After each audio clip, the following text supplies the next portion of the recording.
Passaggio alta velocità e alta capacità a Vicenza, partita aperta sul tema della stazione. Oggi il sindaco Giacomo Possamai a confronto durante un sopralluogo con i tecnici RFI e i Ricav 2. Tra i temi all'ordine del giorno è stato rilanciato quello storico relativo al sottopassaggio davanti alla stazione, attraverso la disamina di benefici finali e relative complicazioni dal cantiere ai costi. Rilanciato anche un secondo aspetto che riguarda le parti interrate.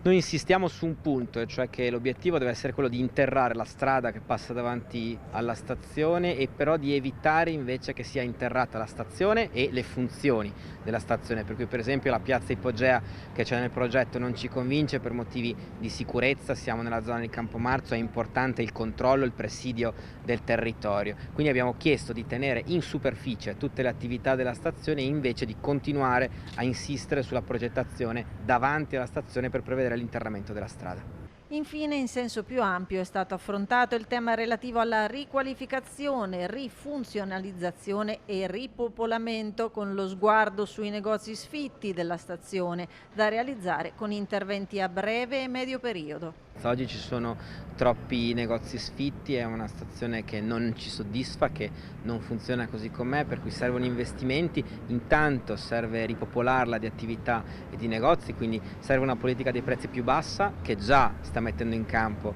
100 stazioni, ma poi serve una riqualificazione complessiva, per cui un grande investimento per rifare la stazione, per rinnovarla, e su questo presto ci verrà presentato un progetto che speriamo possa essere messo in campo.